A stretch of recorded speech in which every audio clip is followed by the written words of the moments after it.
There are places on this planet that were never meant to be found. One was erased from maps. Another kills everyone who gets too close. And the last? It left behind something no one could explain, then swallowed the truth whole. These aren't legends, they happened. And if you ever think about visiting, please don't, because you will die. Listen to this. Fisherman who entered forbidden waters. A missionary determined to spread his message. A tribe that greets outsiders with violence. These aren't separate tales. They're chapters in the deadly legacy of North Sentinel Island, one of the world's last untouched places. Despite its lush jungles and serene beaches, death awaits anyone who approaches. The Indian government enforces a 5.6-kilometer no-go zone, but why? What secrets are this tribe protecting? This countdown of events will give you chills as we dive into the island's blood-soaked history. Before we really dive into this mystery, go ahead, dim the lights, let the world fall quiet and settle in. Because what you're about to hear isn't just strange, it's true. And if mysteries like this are your kind of thing, consider subscribing. Now, John Allen Chau was just 26 years old when he made the decision to risk everything for a single unwavering goal: to bring Christianity to the Sentinelese people. He believed with all his heart that he was called to share the gospel with this untouched tribe, even though North Sentinel Island was known as one of the deadliest places on Earth. This wasn't a sudden, impulsive choice. Chau had spent years focused on this dream, narrowing his life's journey to this one perilous mission. Yet the question arises, was this a divine calling, or an obsession that blinded him to the inevitable danger? To prepare, Chau immersed himself in the methods of past missionaries, reading their accounts and studying their approaches to isolated tribes. He seemed determined to understand what worked and, perhaps more importantly, what didn't. He trained his body with vigorous outdoor routines, strengthening himself for the harsh conditions he expected to face on the island. Chau even practiced linguistic techniques, speculating on what vocal sounds or phrases might bridge the monumental gap between his world and theirs. It was as if he imagined that through sheer effort, he could overcome centuries of isolation in a matter of moments. His writings shed even more light on his mindset. Throughout his journals, Chau repeatedly expressed an almost boyish excitement for the journey ahead, tempered at times by moments of stark clarity. He wrote of his exhilaration at the thought of stepping where almost no outsider had survived, but also of his fears, of failing in his mission, and even of death. He was deeply aware of the reputation that both the island and its inhabitants carried. He knew the risks of inviting their wrath, but interpreted these terrifying barriers as divine tests of his readiness. When the time came, Chau approached North Sentinel Island with a mix of stubborn faith and careful secrecy. Ever since the brutal killing of 2 fishermen in 2006, authorities had tightened restrictions around the island, threatening severe legal consequences for anyone who strayed too close. Yet, Chau paid off a group of local fishermen to take him within the restricted waters, navigating under the cover of darkness to avoid detection. Once they neared his destination, he made the final stretch on a kayak, alone. As the island's shadow came into full view, the faint sound of waves crashing against its shores was all he could hear. There were no signs of life at first, adding an eerie stillness to the already dangerous environment. Then, at last, he glimpsed the first Sentinelese figures emerging from the dense jungle. They were cautious, watching him closely, their postures both curious and guarded. The encounter did not escalate immediately. Chau managed to shout a greeting, possibly a mix of English words and some phrases he'd imagined might work based on Anatolian languages, which he'd studied briefly. But the interaction was brief and ended with the tribe raising their weapons. They didn't attack him outright, but the message was clear: leave.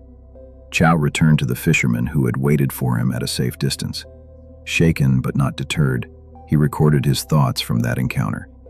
His diary reflected the gravity of the situation. He admitted in his own words, "I don't want to die. Would it be wiser to leave and let someone else continue? No, I think I might be called to do this." These lines revealed his internal conflict. Deep down, he knew how this would likely end, but his belief that he had been chosen for this task overshadowed every warning signal. North Sentinel Island's violent legacy loomed behind Chau's optimism like a dark cloud. For centuries, outsiders had been met with the same hostility. The few who survived described a tribe quick to defend themselves from any perceived threat. For Chau, though, this fearsome history only reinforced his conviction. He believed his faith could transcend it all. By the time he began making plans for one last attempt, there was an air of inevitability. He saw the challenge ahead not as a warning to retreat, but as confirmation that his mission was sacred.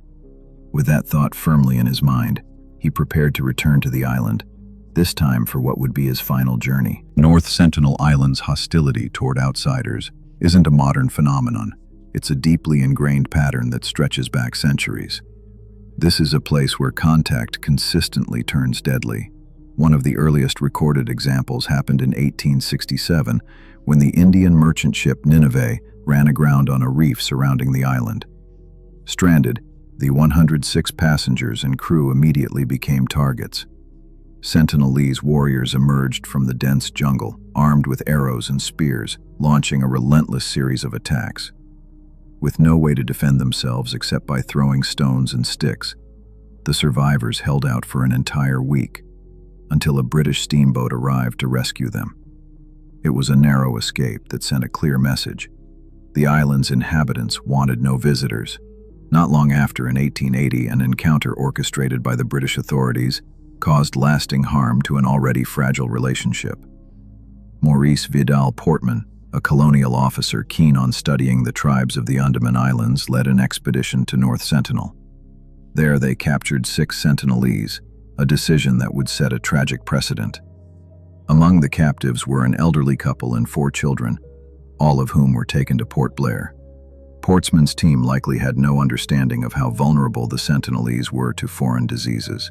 The elderly individuals quickly fell ill and died, forcing the British to return the children to the island, along with various gifts meant as peace offerings. While the children survived, the damage was done. Diseases and the trauma of forced removal solidified the tribe's distrust of the outside world. Years later, in 1896, another grim reminder of the tribe's hostility surfaced.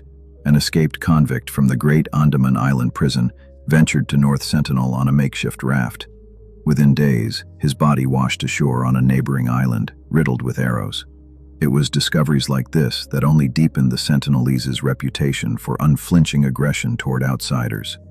Whether it was a genuine fear of external threats or a reflection of past betrayals, the pattern didn't change as decades went on. The 20th century saw more attempts to approach North Sentinel Island, often with similarly violent outcomes. In 1974, the documentary crew behind Man in Search of Man landed on the island's shores, leaving what they thought were friendly gifts: coconuts, tools, and even a toy car. The Sentinelese weren't impressed. They buried some of the gifts and greeted the visitors with a hail of arrows. One of the filmmakers was struck in the leg.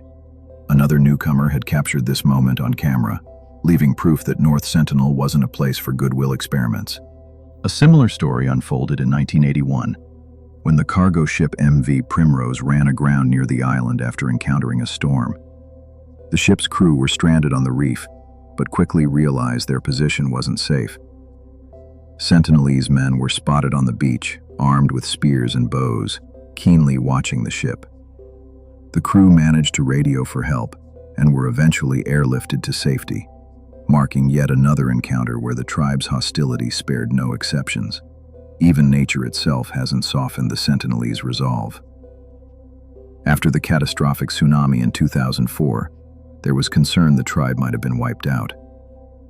The Indian government dispatched a helicopter to survey the island, but instead of distress signals or signs of surrender, the aircraft faced spears, stones, and arrows. The message couldn't have been clearer. They had survived the disaster, and visitors weren't welcome.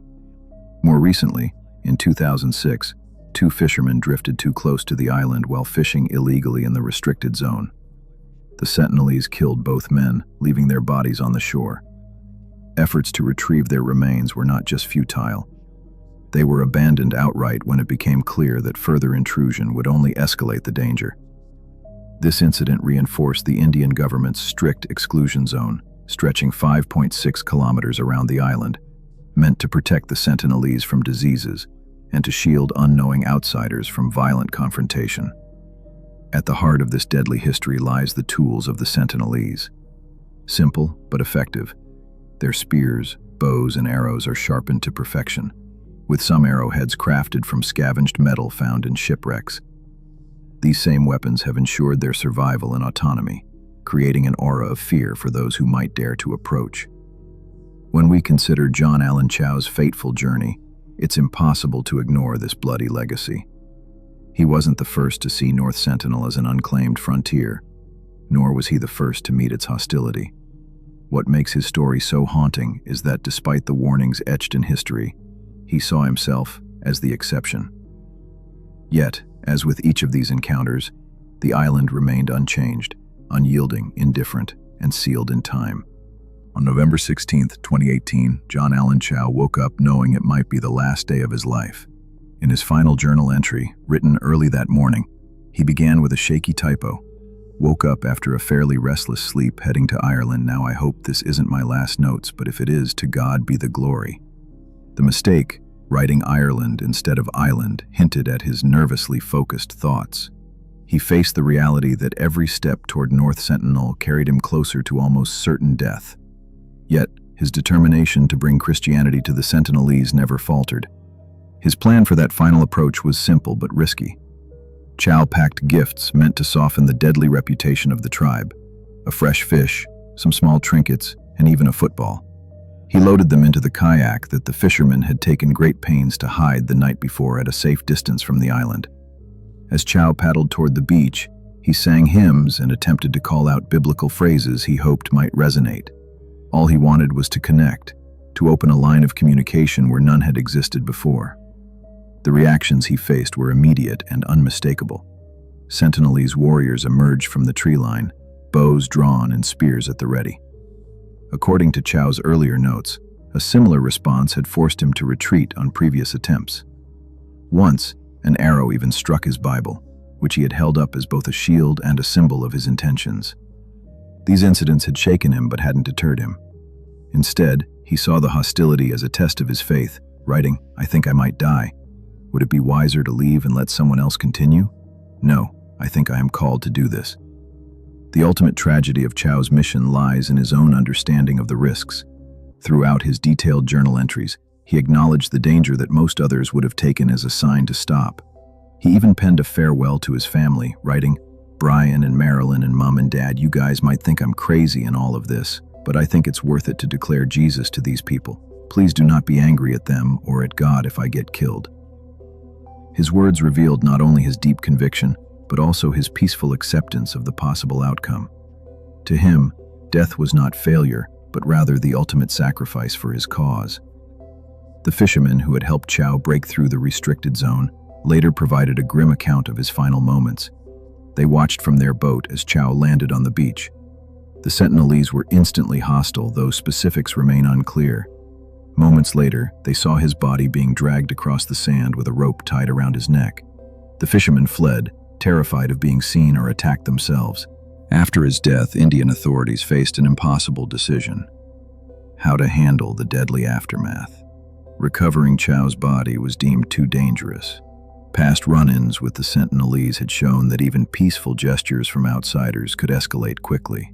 One anthropologist involved in the case explained that a rescue attempt would risk provoking an even deadlier confrontation. "Don't retrieve my body," Chau had written in his journal.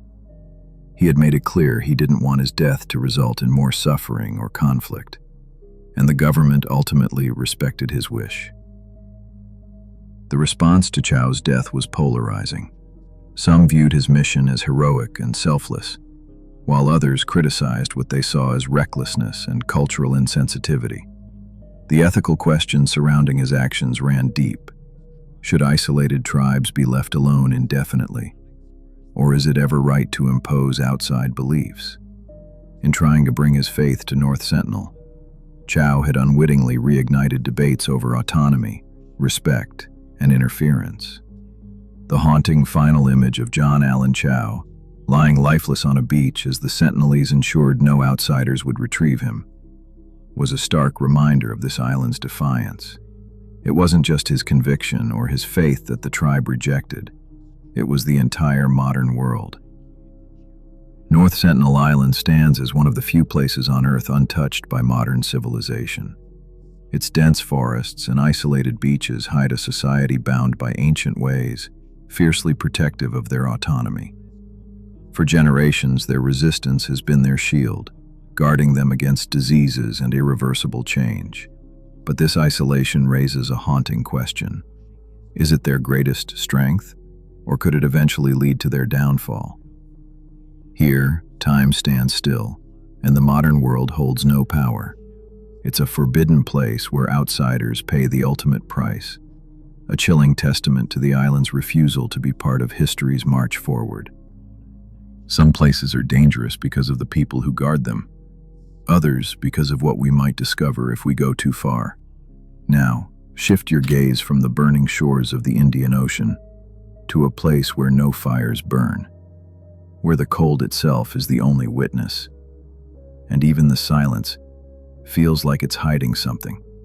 3 oars on the shore, 1 lifeboat in a lagoon, 0 answers. Nearly 60 years later, the lifeboat on the world's most remote island remains an unsolved mystery. Was it a shipwreck gone unnoticed? A Cold War operation erased from history? Or does Bouvet Island hide something we're not ready to uncover? Imagine an island so distant, so desolate, it might as well exist on another planet. Bouvet Island, a speck of volcanic rock shielded under relentless ice, holds the title of Earth's most isolated landmass. It sits in the South Atlantic Ocean, over 1,000 miles from the nearest inhabited place, and encircled by some of the most unforgiving seas on the planet. Despite being smaller than most cities, this frozen landmass has earned a reputation as one of the least accessible places on Earth. From above, Bouvet Island looks almost more like a geological accident than land. Glaciers smother 93% of its surface, spilling over jagged cliffs that plunge directly into the water. The remaining patches of rock, where the ice hasn't gripped tightly, are barren and hostile. Sharp volcanic debris with nothing to shield it from the cutting winds.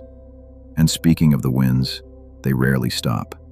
If the icy cold doesn't deter you, relentless storms rage through the region, hurling waves so massive they could topple any daring vessel attempting to approach.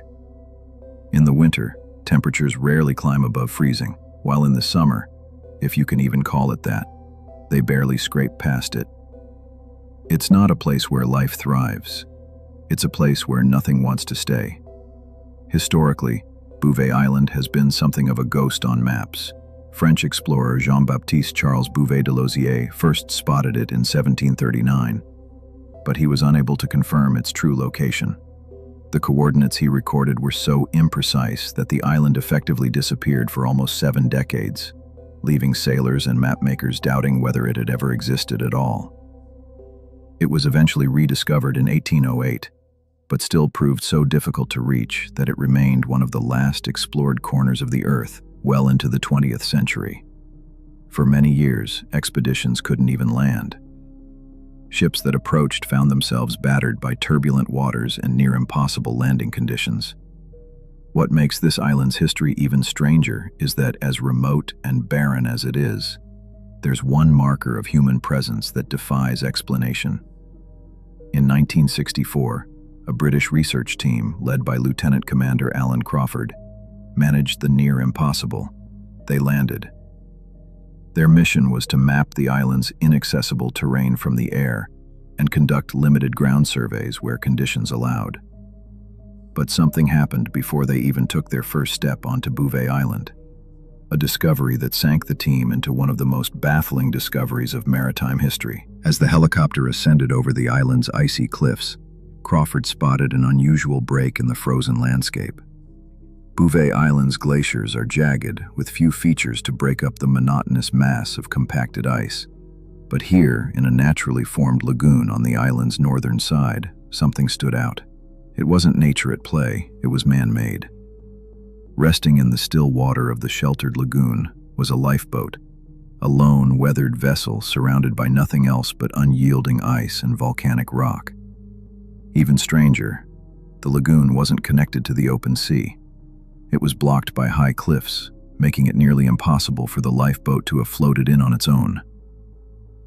When the team reached the site on foot, the scene became even more chilling. The lifeboat wasn't alone. On the nearby shore, 3 wooden oars lay abandoned in the dirt, as if ready for a launch that never came.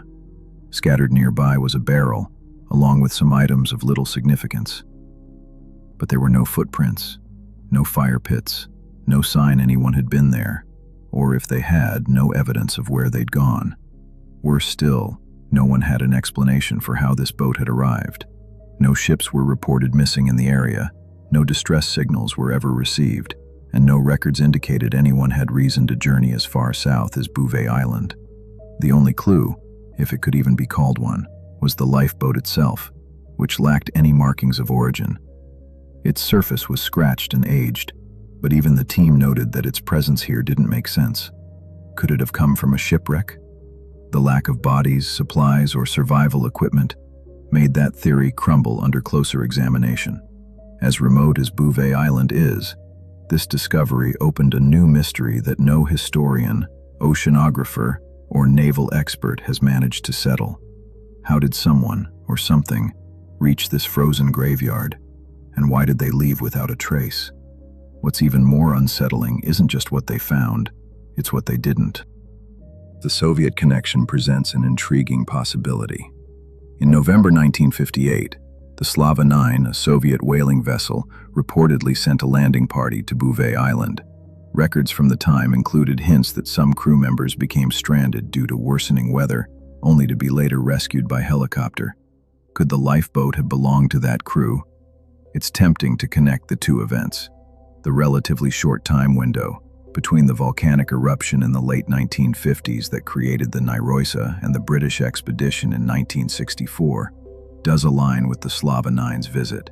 But if this theory were true, it doesn't answer why the lifeboat was left behind, or why no one ever came to recover it. Maybe secrecy was a factor. The Cold War was in full swing, and Bouvet's location was strategically significant in the global chessboard. If the Soviets left the boat there, it's possible they didn't want the world to ask too many questions. Yet for all the speculation, nothing can explain what happened next. When another expedition arrived on Bouvet Island 2 years later in 1966, the lagoon was empty. The lifeboat, unmistakable in its mystery, was gone. No traces of it remained. The same cliffs and hostile waters that had made the boat's arrival so baffling now made its disappearance equally impossible to fathom. Removing it would have required deliberate effort, but who could have returned to such an isolated place to do so? And if the boat had been destroyed by natural forces, where were the remnants, the splintered wood, the scattered equipment? Bouvet Island provided no answers, only more questions. In the end, the lifeboat stands as one of Bouvet's greatest mysteries, an object that should never have been there and somehow vanished without leaving a trace. The fact that it was found at all, sitting stubbornly in that lagoon against all odds, might have been Bouvet Island's way of showing us just how vast and untouchable its secrets truly are. Could the answers still be out there, locked away in its unforgiving wilds? Or has the island swallowed the truth forever, as it did the lifeboat? Bouvet Island is a reminder of how much of the world remains beyond our understanding. Its icy cliffs and violent seas have kept it uninhabited and unwelcoming, a place where survival feels almost unimaginable. Finding an unmarked lifeboat there, in the middle of nowhere where no one should be, amplifies this unease. The boat's disappearance only deepens the mystery, leaving us with no answers, just the chilling absence of explanations. Sometimes, it's not what we uncover that haunts us, it's what slips away. And if a lifeboat can vanish without a trace, what else might be hiding out there, waiting? That was Bouvet Island, where the sea swallowed all answers and left only silence behind. But sometimes, the silence screams back. Because long before radar and satellites erased the edges of our maps, there was a place so feared sailors labeled it demon territory. And in 1542, one woman was left there to die, not by nature, but by someone who called her family.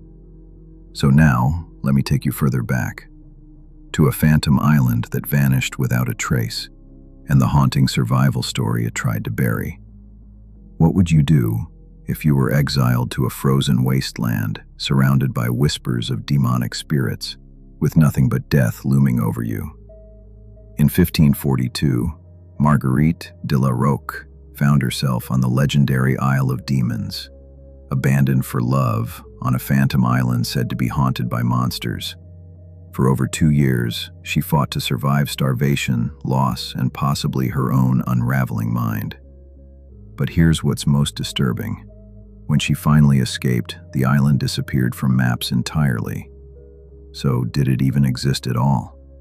Imagine a place so menacing that mariners once labeled it as cursed, a stretch of land believed to belong to the supernatural.